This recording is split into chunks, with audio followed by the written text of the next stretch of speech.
ज्ञानाञ्जनशलाकया चक्षुरुन्मिलितं येन तस्मै श्रीगुरुवे नमः। श्रीचैतन्यमनोभीष्टं स्थापितं येन भूतले स्वयं रूप कदा मह्यं ददाति स्वपदान्तिकं। वन्देऽहं श्रीगुरो श्रीयुतपदकमलं श्रीगुरुं वैष्णवांश्च श्रीरूपं साग्रजातं सहगण रघुनाथान्तं सजीवं साद्वैतं सावधूतं परिजनसहितं कृष्णचैतन्यदेवं श्रीराधा कृष्णपादान् सहगण ललिता श्रीविशाखान्वितांश्च। हे कृष्णा करुणा सिन्धु दीनबन्धु जगत्पते गोपेश गोपिकान्त राधाकान्त नमस्ते। तप्त काञ्चन गौराङ्गी राधे वृन्दावनेश्वरी वृषभानुसुते देवी प्रणमामि हरिप्रिये। वाञ्छाकल्पतरुभ्यश्च कृपा सिन्धुभ्य एव च पतितानां पावनेभ्यो वैष्णवेभ्यो नमो नमः। जय श्री कृष्ण चैतन्य प्रभु नित्यानंद श्री अद्वैत गदाधर श्रीवासादि गौर भक्तवृंद। हरे कृष्णा कृष्णा कृष्णा हरे हरे हरे राम राम राम हरे हरे।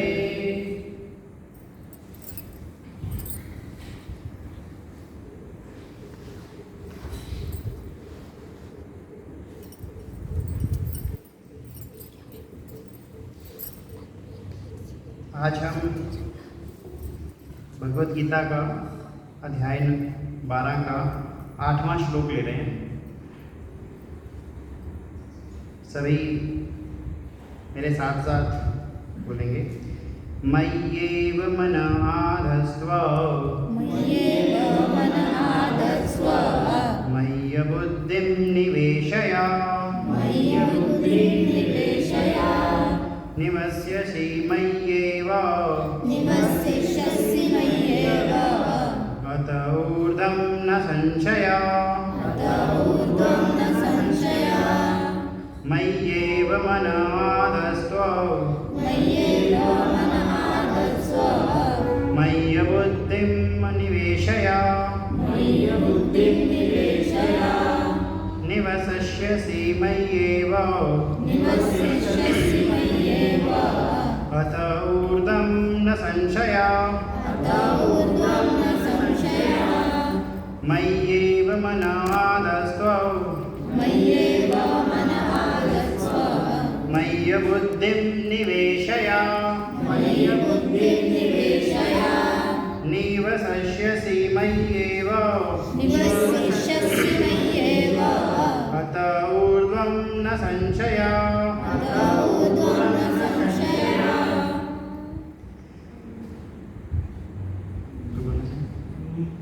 मय्येव मन आधस्व मय्येव मन आधस्व मयि बुद्धिं निवेशय निवसिष्यसि मय्येव निवसिष्यसि मय्येव अत ऊर्ध्वं न संशयः। मय्येव मन आधस्व मय्येव मन आधस्व मयि बुद्धिं निवेशय निवसिष्यसि मय्येव निवसिष्यसि मय्येव अतः ऊर्ध्वं न संशयः। मय्येव मन आधस्व मय्येव मन आधस्व मय्य बुद्धि निवेशय निवसिष्यसि मय्येव अतः ऊर्ध्वं न संशयः। माता जी। मय्येव मन आधत्स्व मय्येव मन आधस्व मयि बुद्धिं निवेशय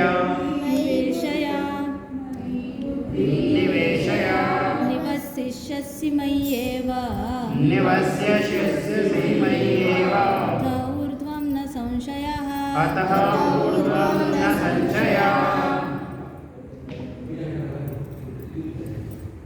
इसका अर्थ प्रभुपाद जी ने इसका ट्रांसलेशन किया है, हम इसको दोहराएंगे। मुझ भगवान ने, सभी एक बार बोले, मुझ भगवान ने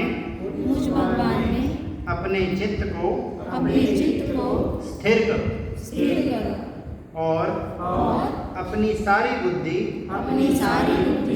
मुझ में लगाओ।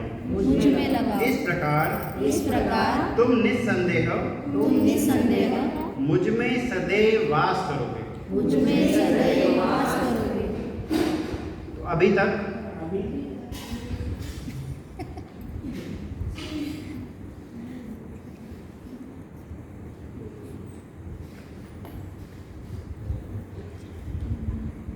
तक हमने पिछले 7 श्लोकों में जो पढ़ा है उसको मैं थोड़ा सा दोहराना जरूरी है, क्योंकि इसमें भगवान की भक्ति योग में बताया जा रहा है कि कौन सा मार्ग जो है हम लोगों के लिए सबसे सही है।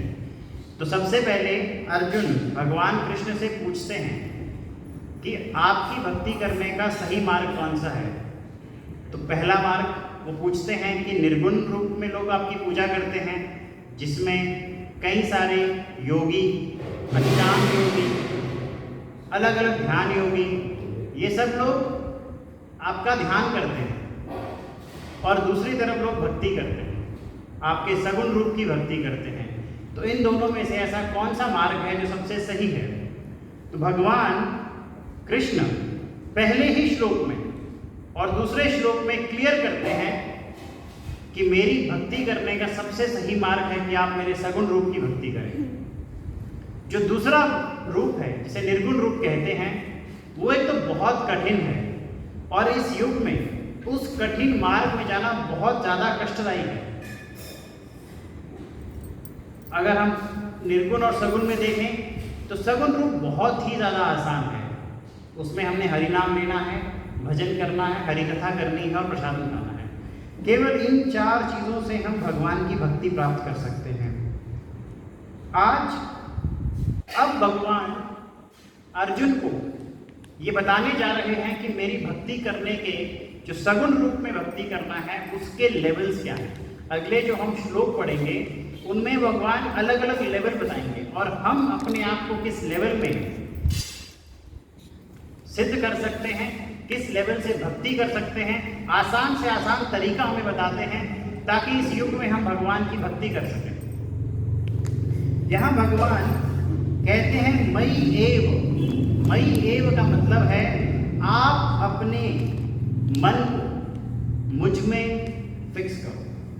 आप अपना मयि एव मुझ में फिक्स करो। आप अपना मन, अपना ध्यान सिर्फ मुझ में लगाओ। फिर कहते हैं मयि बुद्धि में, अपनी जो आपकी इंटेलिजेंस है, जो आपका ध्यान है, जो आपका सोच विचार करने की शक्ति है, आप इसको केवल मेरे ऊपर ही फिक्स करो। तो 2 इसमें भगवान इंस्ट्रक्शन देते हैं, यानी आदेश देते हैं। 2 आदेश देते हैं। एक, आपका मन हमेशा मेरी तरफ होना चाहिए। दूसरा, आपकी बुद्धि केवल मेरी तरफ ही फिक्स्ड रहनी चाहिए। कृष्णा बहुत क्लियरली जो इम्पर्सनल रूप की बात कर रहे थे उसको बहुत क्लियरली रिजेक्ट कर चुके हैं। अब कृष्ण केवल अपने सगुण रूप, अपने जो अर्च विग्रह रूप हैं उनकी भक्ति करने के लिए हमें प्रेरित कर रहे हैं और हमें बता रहे हैं कि हमें इसी भक्ति के रूप में चलना। अब इस सगुण रूप में जो अर्च विग्रह रूप है उसमें भी हमें बता रहे हैं कि आप केवल अपना मन जो है केवल मुझ में फिक्स करो। किस में फिक्स करो? वो हवा में नहीं बोल रहे कि हवा में फिक्स करो। निर्गुण रूप जो लोग हैं वो बोल ही नहीं सकते कि मेरे ऊपर अपना मन फिक्स करो, मुझ में अपना पूरा इंटेलिजेंस फिक्स करो। नहीं कर सकते। किस में करेंगे? उनके सामने कोई रूप भी नहीं है तो किस में फिक्स करेंगे? तो जब ये भगवान कहते हैं कि मुझ में फिक्स करो, यानी कि मुझ में फिक्स करो, मेरे सगुण रूप की ओर फिक्स करो। भगवान क्लियरली बता रहे हैं इम्पर्सनल यानी कि निर्गुण को को रिजेक्ट किया और सगुन को पूरी तरह से करने को बोला है। इसमें अभी हम छोटी सी एक्सरसाइज करते हैं। अभी सभी लोग अपनी आंखें बंद करो, आंखें बंद करो और आंखें बंद करके हरे कृष्णा कृष्णा कृष्णा हरे हरे, हरे राम राम राम हरे हरे। इस शब्द अभी सभी अपनी आंखें खोलो।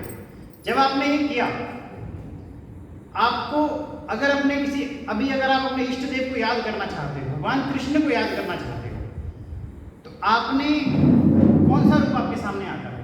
कोई रूप ही सामने आता होगा। बिल्कुल हवा में तो आप भगवान को याद नहीं कर सकते। तो कहने का मतलब ये है कि जब भी आप भगवान को याद करो तो आप हमेशा भगवान को किसी रूप में याद कर सकते हैं। अगर हम ये सोचते हैं कि भगवान के निर्गुण रूप में हम इनकी भक्ति कर पाएंगे तो ये पॉसिबल ही नहीं है। आज के युग में ये बिल्कुल पॉसिबल नहीं है। जो हमारी बुद्धि है, ये जो जिस पर हमें बहुत ज़्यादा घमंड है, इसको भगवान ने स्वतंत्रता दी। इसलिए भगवान यहाँ कह रहे हैं कि इस बुद्धि को स्वतंत्रता दी है, लेकिन इस बुद्धि का आप इस बुद्धि को फिक्स करो। जब तक आप इस बुद्धि को फिक्स नहीं करोगे तब तक ये स्वतंत्र रूप से गलत मार्ग चुन सकते हैं। तो भगवान कह रहे हैं अपनी बुद्धि को मुझ में फिक्स करो। तो दो आदेश क्लियरली दिए हैं। कौन से आदेश? एक तो अपने मन को मुझ में लगाओ और दूसरा अपनी बुद्धि को भी फिक्स करो। तो ये दोनों जब काम हो जाएंगे तो भगवान कहते हैं जैसे ही ये दोनों काम हो जाते हैं तो भक्त जो है वो मुझ में निवास करता है।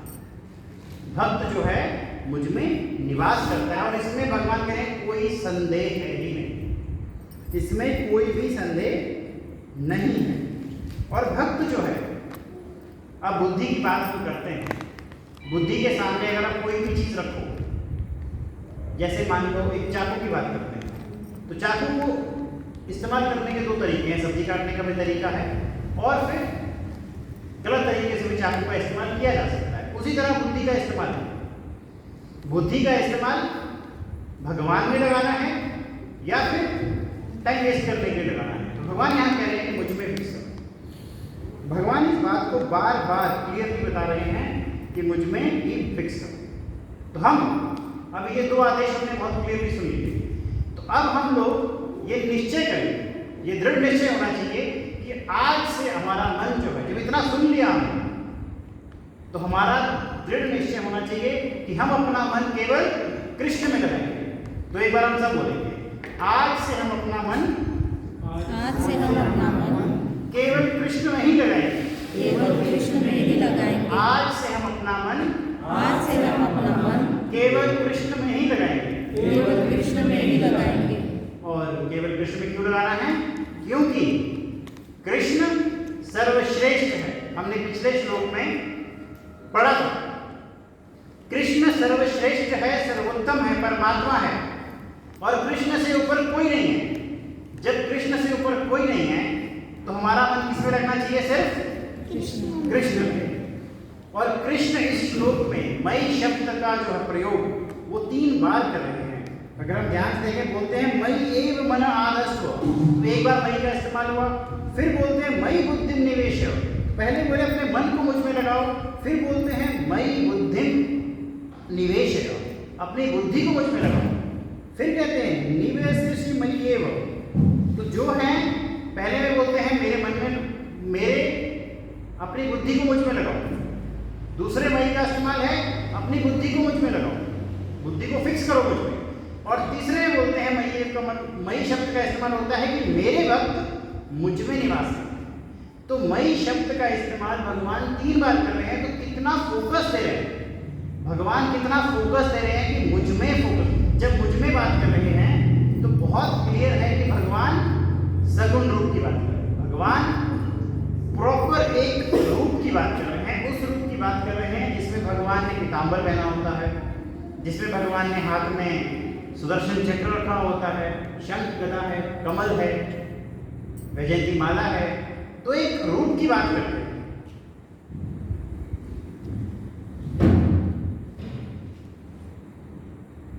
तो एक जब हम बात करते हैं, पिछली बार हमने एक और कथा सुनी थी कि एक किसान, उसको थोड़ा डिटेल में बताऊंगा। एक बार नारद जी भगवान से पूछते हैं कि आपका सबसे प्रिय भक्त कौन है, तो वो एक किसान के बारे में बताते हैं और उसका एड्रेस नारद जी को देते हैं कि ये एड्रेस आप जाइए वहाँ। तो नारद क्या देखते हैं, वो उठते ही राम राम बोलते हैं। जैसे ही उठ के वो नहाने धोने का काम करता है तब भी वो भगवान का नाम ले रहा होता है। खाना खाने से पहले पूजा करता है, भगवान का नाम लेता है। उसके बाद खाना खाता है, खाना खाते टाइम भगवान का नाम लेता है। घर से जाने से पहले अपनी पत्नी को राम राम कहता है। जब अपना काम शुरू करता है, खेती बाड़ी में जाता है, वहां पूरा दिन राम राम करते हुए काम करता है। फिर वहां पे खाना खाता है तो राम राम करता है। वहां थोड़ा सा विश्राम करता है तो भगवान का नाम लेता है। घर आता है तो पत्नी से पूछता है कि सब ठीक ठाक है, भगवान की दया से पत्नी बोलती है सब ठीक है, तो वहां भी राम राम का नाम लेते हैं। सोने से पहले भी भगवान का नाम लेता है, सोने से पहले भगवान का थोड़ा सा प्रणाम करता है। तो कहने का मतलब ये है कि उसने अपने काम करते करते भगवान को नहीं छोड़ा, भगवान के नाम को नहीं छोड़ा। वो पूरा दिन राम का नाम भी लेता रहा और अपना काम भी करता रहा। तो यहां भगवान ये कहते हैं कि अपना काम छोड़ने की जरूरत नहीं है और मेरा नाम छोड़ने की भी जरूरत नहीं है। आप जो व्यक्ति पूरा दिन मेरा नाम लेता रहेगा, मैं उसके साथ हूं। अब जो आपको पता होगा, जो कोई भी वृंदावन गया हो, जितना नाम राधा रानी का वृंदावन में लिया जाता है किसी का नहीं है। अब वृंदावन में एक रिक्शा वाला रहता है, राधे राधे होता है, वहां हेलो बोलने का कोई सही नहीं है। अरे साइड हो जाओ, कोई साइड मतलब ही नहीं है, कोई बोलता ही नहीं है। एक होता है राह दे, रिक्शा वाला बोलना चाहता है राह दे, तो बोलता है राधे राधे। इतना ज्यादा जाप एक रिक्शा वाला भी राधे राधे करता है जितना कोई नहीं करता। तो वृंदावन में हर व्यक्ति जो है वो राधे राधे ही बोलता है। तो कहने का मतलब है कि आपने नाम का जप करना है। अब जो व्यक्ति हरे कृष्णा कृष्णा कृष्णा हरे हरे हरे राम राम राम हरे हरे, जैसे ही कोई इसका बोलता है वैसे ही कृष्ण भगवान अलर्ट हो जाते हैं। कैसे अलर्ट हो जाते हैं? अब जैसे मान लो मैं इस कमरे में हूं, मैं अभी बोलूं वेदा, तो मेरी बेटी वेदा इमीडिएटली सुनेगी, इमीडिएटली उसके कान कहीं भी होंगे, वो मेरी तरफ देखेगी। हमारा इतना छोटे कि हमारी सीमाएं छोटे इससे कमरे में है, भगवान तो असीमित है। उनका ये पूरा ब्रह्मांड एक कमरा है। जैसे हमारे लिए छोटा सा कमरा है, वैसे पूरा ब्रह्मांड भगवान के लिए कमरा है। तो जैसे ही हमने बोला हरे कृष्ण, तो कृष्ण कहीं भी होंगे, क्या करेंगे? इमीडिएटली देखेंगे। फिर हम बोलेंगे हरे कृष्ण, फिर एक बार देखेंगे। फिर हम बोलेंगे कृष्ण कृष्ण, फिर एक बार दो बार देखेंगे। तो भगवान को कितनी बार बुलाते हैं? हरे कृष्णा कृष्णा कृष्णा हरे हरे, हरे राम राम राम हरे हरे। इतनी बार बुलाओगे तो क्यों नहीं देखेंगे? और कहते हैं जैसे ही आप हरे कृष्ण महामंत्र का जाप करते हो, इसमें भी लिखा हुआ है श्लोक में कि कृष्ण जो भक्त हरे कृष्ण का कीर्तन करता है, तो कृष्ण तथा उनकी अंतरंग शक्ति भक्त की जिह्वा पर नाचते हैं। तो जैसे ही आप हरे कृष्णा का महामंत्र गाते हो, तो भगवान कृष्ण और राधा रानी आपकी जीभ पर नाचने लग जाती हैं। अब आपके घर पे एक छोटा सा उदाहरण देते हैं। मान लो कि आपके घर में यहाँ का चीफ गेस्ट आने वाला है और आपने उसके लिए खीर या पोहा बनाना है, तो आप कैसा बनाओगे? कैसा बनाओगे? जो सबसे अच्छा काजू बादाम ये वो डाल के सब अच्छा बनाओगे।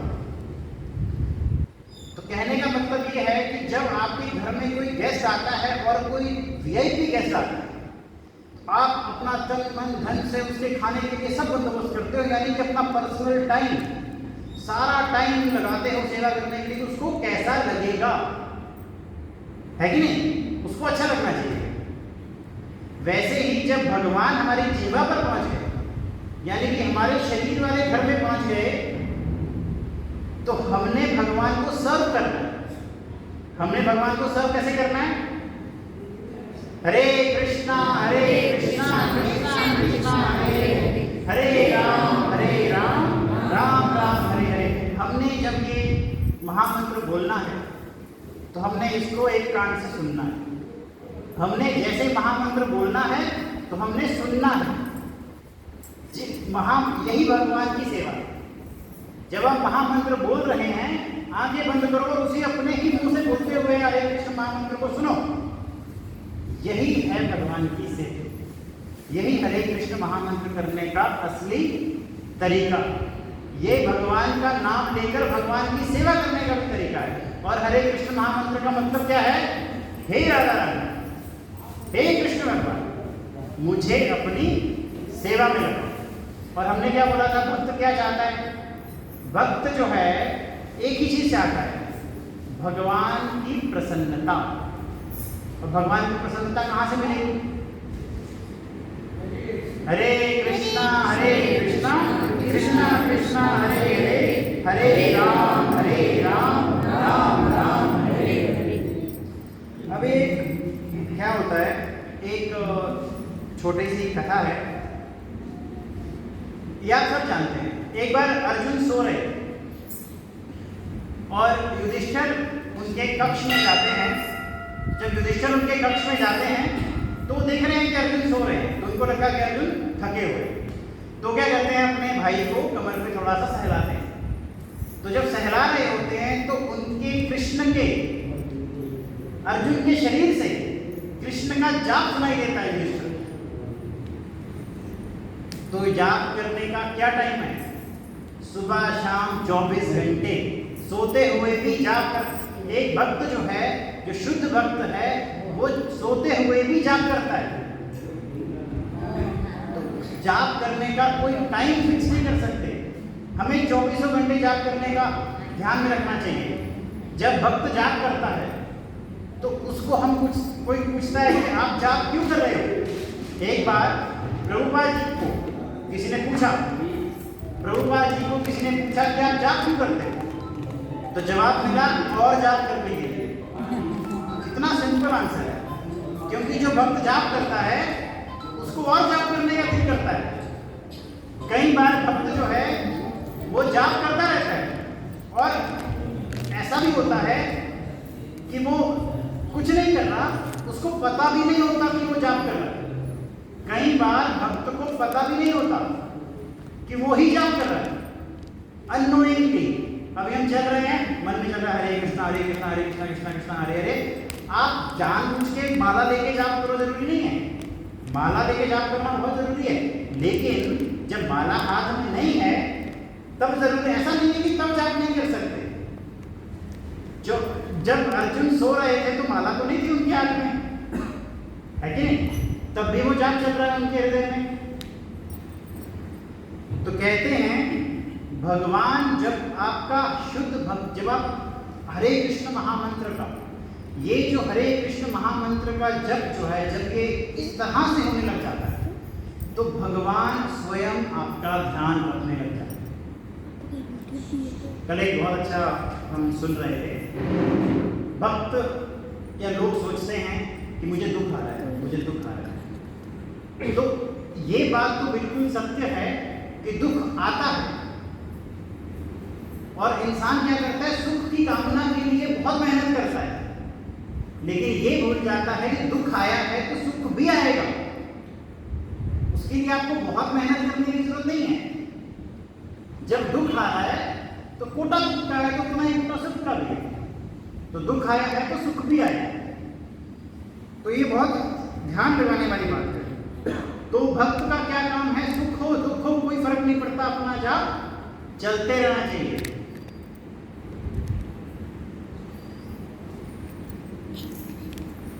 जो हम प्रसादम खाते हैं, जब हम डॉक्टर के पास जाते हैं तो अगर हमें सर दर्द हो रहा है, पेट दर्द हो रहा है, तो डॉक्टर क्या करता है? मेडिसिन देता है।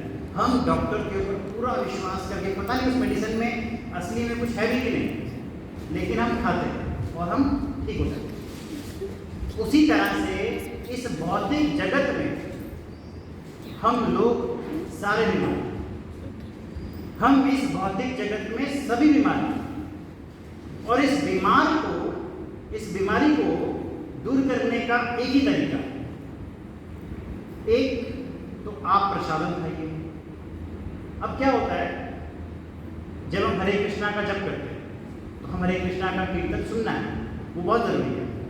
और दूसरा जो प्रसादम है, जैसे ही हम प्रसादम खाते हैं होता क्या है, प्रसादम हमारे पेट के अंदर चला जाता है। अब पेट के अंदर तो गया, कोई ये नहीं बोल सकता कि प्रसादम खाया लेकिन पेट के अंदर नहीं गया, तो मेडिसिन तो आपके पेट के अंदर चली गई ना। तो जैसे ही आप प्रसादम खाते हो आपका जीवन कृष्णमयी होने लग जाता है। प्रसादम क्या होता है, आपने भगवान को भोग लगाना, और भगवान को जब भोग लगाना है तो जैसे मैंने बोला, अगर आपके घर में कोई वीआईपी गेस्ट आ रहा है तो आप बहुत अच्छे तरीके से बनाओगे। उसी तरह से जब आपने भगवान के लिए खाना बनाना, भगवान तो मालिक है, पूरे ब्रह्मांड के मालिक है, वो आपके घर में आके जब खाना खा रहे हैं तो आपका भाव क्या होना चाहिए? ये नहीं कि मेरे बेटे के लिए बनाना है या पति के लिए बनाना है, मुझे भगवान के लिए बनाना। तो भाव बिल्कुल अलग ही भाव होता है। और जब आपके मन में ये भाव है कि मेरे को भगवान के लिए बनाना है तो आप सबसे अच्छे तरीके से बनाओगे। फिर उस भगवान, जो आपने भगवान के लिए भोग बनाया, जैसे ही भगवान को देते हो भगवान खाने आते हैं। ये सोचना कि भगवान नहीं खाएंगे ये पॉसिबल ही नहीं है, भगवान खाते हैं। और फिर जैसे ही भगवान उसको टेस्ट करते हैं फिर वो प्रसादम बन जाता है, यानी कि मेडिसिन। फिर वो हमारे लिए मेडिसिन बन जाता है। एक रघुनंदन भक्त हुआ करते थे, वो उनके पिताजी मुकुंद थे, ब्राह्मण थे बहुत बड़े। तो एक बार क्या हुआ, और ये जो उनके बेटे थे रघुनंदन बहुत ही छोटे थे, तो एक बार मुकुंद जी को कहीं दूर जाना पड़ा, घर छोड़ के 2-3 दिन के लिए दूर जाना पड़ा। तो जो रघुनंदन जी थे, मुकुंद जी थे, उनको लगा कि अरे भगवान की पूजा कौन करेगा, प्रॉपर विधि विधान से पूजा की जाती है भगवान के ब्राह्मण के घर पे। तो उन्होंने अपने बेटे को, जो बहुत ही छोटा था 5-6 साल का था, उसको बोला कि बेटा ये भगवान को एक काम करना, सिर्फ भगवान को भोग लगा देना और ध्यान रखना कि भगवान खाएं। अब कोई भी इस तरह से बात करते हैं। तो रघुनंदन ने बोला ठीक है पिताजी। अगले दिन उनकी माता जी ने भगवान के लिए प्लेट में लड्डू दिए, बोले बेटा भोग लगा। अब रघुनंदन जी छोटे बच्चे ने भगवान के आगे भोग लगाया, लड्डू रखा, भगवान को बोला खाइए। अब भगवान को नहीं खा रहे। अब उनको लगा कि पिताजी ने बोला है कि देखना है खा कि भगवान खाए पूरा, और रघुनंदन जी ने भगवान को बोला खाइए, और यहाँ भगवान नहीं खा रहे। तो रघुनंदन जी रोने लगे कि मेरे पिताजी ने मुझे बोला है भगवान को खिलाना है और आप खा नहीं रहे हो। अब भगवान ने रघुनंदन जी को बोला कि मैं ऐसे नहीं खाता हूँ, मैं देखता हूँ और खा लेता हूँ, मैं ऐसे कैसे खा सकता हूँ? तो रघुनंदन जी कहते हैं जैसे बोल रहे हो मुंह से वैसे ही खाओ, जिस मुंह से बोल रहे हो वैसे ही खा लो।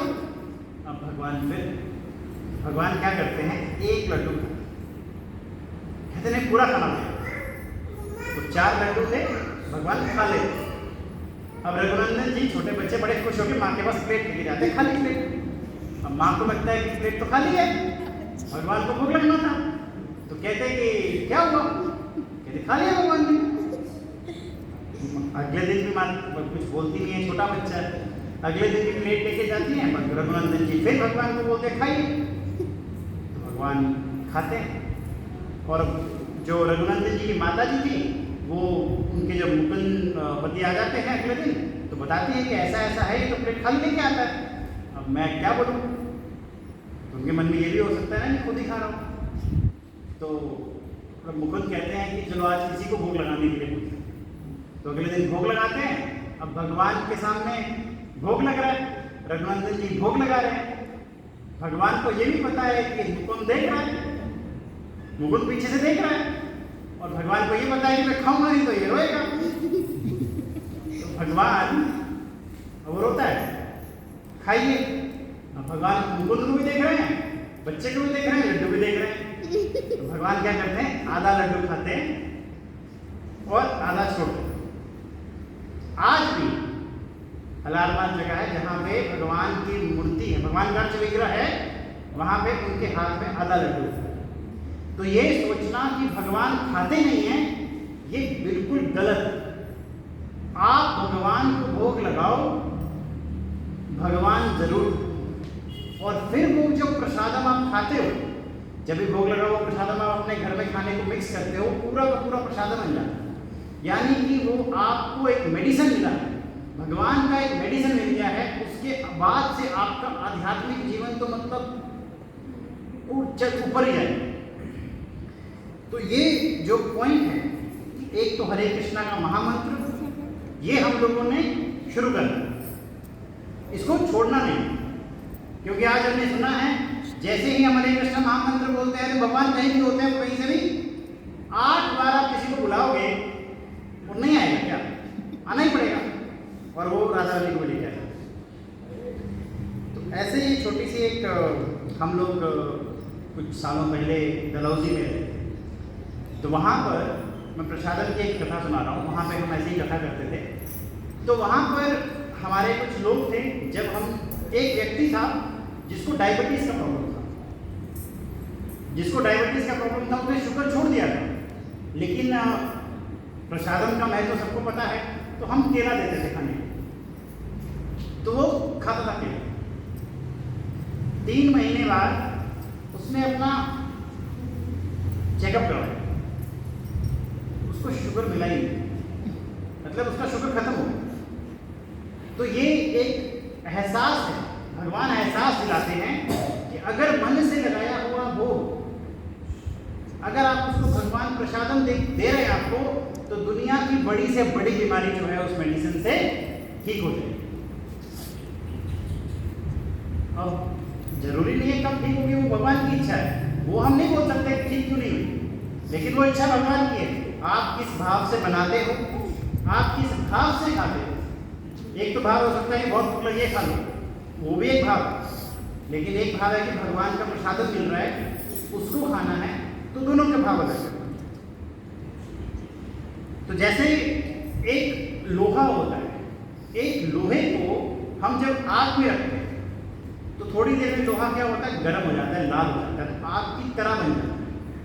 उसी तरह से जैसे हम प्रसादम खाते हैं तो थोड़ी देर में हम भी उस प्रसादम की तरह कृष्णमय बन जाते हैं। जिस प्रसादम को कृष्णा ने चख लिया वो कृष्णमय बन गया, और हमने भी क्या किया, हमने अपने आप को कृष्णमय बना दिया। तो इसीलिए आज से 2 काम जरूरी करने हैं। एक तो हरे कृष्णा कृष्णा कृष्णा हरे हरे, हरे राम राम राम हरे, और दूसरा प्रसादम में। ये 2 काम हम नहीं छोड़ेंगे। एक भक्ति सिद्धांत सरस्वती महाराज की एक कहानी है, जो प्रभुपाद जी हैं, उनके गुरु थे। एक बार उन्होंने अपने घर में, उनके पिताजी भक्ति विनोद ठाकुर जी थे, 4 साल के थे, और एक बार वो 4 साल का बच्चे को क्या पता होता है, कुछ पता नहीं होता। तो 4 साल का बच्चा अपने घर में गया, घर में आम रखे हुए थे, और भक्ति विनोद ठाकुर जी थे वो वेस्ट बंगाल के मैजिस्ट्रेट, मतलब बहुत ज़्यादा हम कह सकते हैं कि और गवर्नमेंट में बहुत बड़ा ओहदा था, जो आज हम बोल सकते हैं कि पणजी का डिस्ट्रिक्ट मैजिस्ट्रेट होगा, जज होगा, उस लेवल पे। तो क्या हुआ, भक्ति सिद्धांत सरस्वती महाराज अपने घर पे गए और उन्होंने एक आम खा लिया। तो उनके पिताजी ने बोला, बेटा तुमने तो भोग भी नहीं लगाया, ऐसे खाने लग गए। 4 साल के बच्चे, उनके ऊपर इस बात का इतना असर पड़ा, उन्होंने पूरे जीवन आम नहीं खाया। कहते मैंने इतना बड़ा अपराध कर दिया, भगवान को बिना दिए मैंने आम खाया। तो ऐसे व्यक्ति, और ये प्रभुपाद जी के गुरु हैं, और हम उस परंपरा में आ रहे हैं, तो कितना ज़्यादा स्ट्रिक्टनेस है। तो मतलब इसलिए कम से कम हम भगवान को भोग लगाएं, ये बहुत ज़रूरी है। और इसमें फ़ायदा भी हमारा है, इसमें भी फ़ायदा हमारा है। कहते हैं कृष्ण शक्ति कृष्ण होते, ना हया स्वतंत्र, यही शक्ति सही कृष्णा, कहे वेद मंत्र मतलब क्या है, कृष्ण भगवान और कृष्ण की शक्तियाँ, कृष्ण भगवान और कृष्ण की शक्ति ये दोनों इंडिपेंडेंट नहीं है। कृष्ण भगवान और कृष्ण की शक्तियाँ जो हैं, कृष्ण की शक्तियाँ जो हैं वो कृष्ण से इंडिपेंडेंट नहीं, सॉरी कृष्ण की बात नहीं कर रहा मैं, कृष्ण की शक्तियाँ जो हैं वो कृष्ण से इंडिपेंडेंट नहीं है। कह रहे हैं यही शक्ति, ये सारी शक्तियाँ जो हैं वो कृष्ण है, ये सारी शक्तियाँ जो हैं, प्रसादम भी कृष्ण है, हरिनाम भी कृष्ण है, भगवत गीता भी कृष्ण है, भागवतम भी कृष्ण है। ये सारे क्या बोल रहे हैं, वेद मंत्र वेद शास्त्र बोल रहे हैं कि कृष्ण और कृष्ण के नाम में, कृष्ण के प्रसाद में कोई फर्क नहीं है। हम इस कलयुग में इस बात को समझ नहीं पाते। सतयुग में क्या होता था, लोग योगा करते थे, ध्यान करते थे, उनके पास समय होता था। तब इंसान की जो उम्र होती थी वो 1,00,000 साल तक होती थी। लोग 60,000 70,000 साल तक तपस्या करते थे, तब उनको भगवान के दर्शन या भगवान प्राप्त होते। उसके बाद जो त्रेता युग आया तो लोगों ने यज्ञ करना शुरू कर दिया, अश्वमेध यज्ञ करना शुरू किए। तब ये उम्र कितना कम हो गया, 1,00,000 से 10,000 साल हो गया। तो लोग द्वापर त्रेता युग में यज्ञ करते थे, उससे भगवान की प्राप्ति होती थी। कुछ लोग यज्ञ नहीं कर पाते थे, वो यज्ञ में शामिल होते थे, और जो भी यज्ञ में शामिल होता था वो भगवान को प्राप्त कर पाते थे।